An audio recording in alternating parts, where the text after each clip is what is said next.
It is July 18th, 2025, and I welcome you to the audio edition of St. Giles in the Word. We continue in Mark 2 and 1 Samuel 29 today, reading as always from the New International Version, and we begin today in the Gospel of Mark. A few days later, when Jesus again entered Capernaum, the people heard that he had come home. They gathered in such large numbers that there was no room left, not even outside the door, and he preached the word to them. Some men came, bringing to him a paralyzed man carried by 4 of them.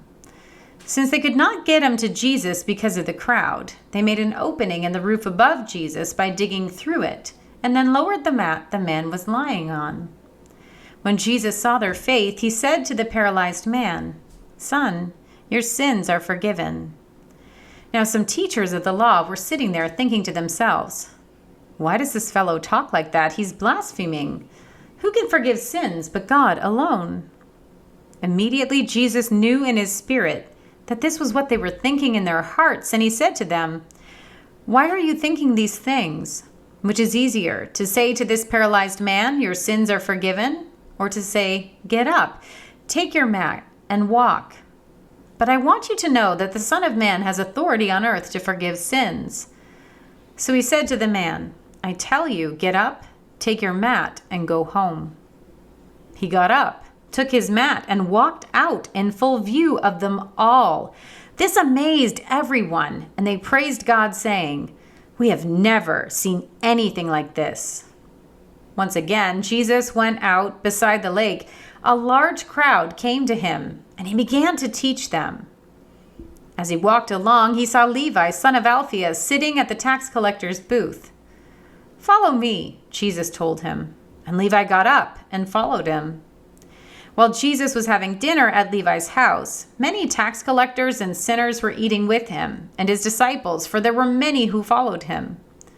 When the teachers of the law, who were Pharisees, saw him eating with the sinners and tax collectors, they asked his disciples, "Why does he eat with tax collectors and sinners?" On hearing this, Jesus said to them, "It is not the healthy who need a doctor, but the sick. I have not come to call the righteous, but sinners." Now John's disciples and the Pharisees were fasting. Some people came and asked Jesus, "How is it that John's disciples and the disciples of the Pharisees are fasting, but yours are not?" Jesus answered, "How can the guests of the bridegroom fast while he is with them? They cannot, so long as they have him with them. But the time will come when the bridegroom will be taken from them, and on that day they will fast. No one sews a patch of unshrunk cloth on an old garment. Otherwise, the new piece will pull away from the old, making the tear worse. And no one pours new wine into old wineskins. Otherwise, the wine will burst the skins, and both the wine and wineskins will be ruined. No, they pour new wine into new wineskins." One Sabbath, Jesus was going through the grain fields, and as his disciples walked along, they began to pick some heads of grain. The Pharisees said to him, "Look, why are they doing what is unlawful on the Sabbath?" He answered, "Have you never read what David did when he and his companions were hungry and in need? In the days of Abiathar the high priest, he entered the house of God and ate the consecrated bread, which is lawful only for priests to eat. And he also gave some to his companions. Then he said to them, 'The Sabbath was made for man, not man for the Sabbath. So the Son of Man is Lord even of the Sabbath.'" We turn now to 1 Samuel. The Philistines gathered all their forces at Aphek, and Israel camped by the spring in Jezreel. As the Philistine rulers marched with their units of hundreds and thousands, David and his men were marching at the rear with Achish. The commanders of the Philistines asked, "What about these Hebrews?" Achish replied, "Is this not David, who was an officer of Saul, king of Israel? He has already been with me for over a year, and from the day he left Saul until now, I have found no fault in him."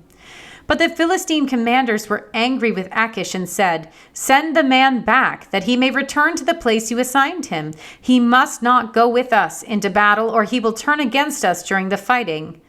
How better could he regain his master's favor than by taking the heads of our own men?" Isn't this the David they sang about in their dances? Saul has slain his thousands and David his tens of thousands? So Achish called David and said to him, As surely as the Lord lives, you have been reliable, and I would be pleased to have you serve with me in the army.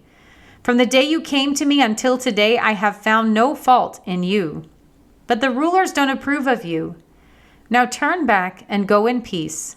Do nothing to displease the Philistine rulers. But what have I done? Asked David. What have you found against your servant from the day I came to you until now? Why can't I go and fight against the enemies of my lord the king?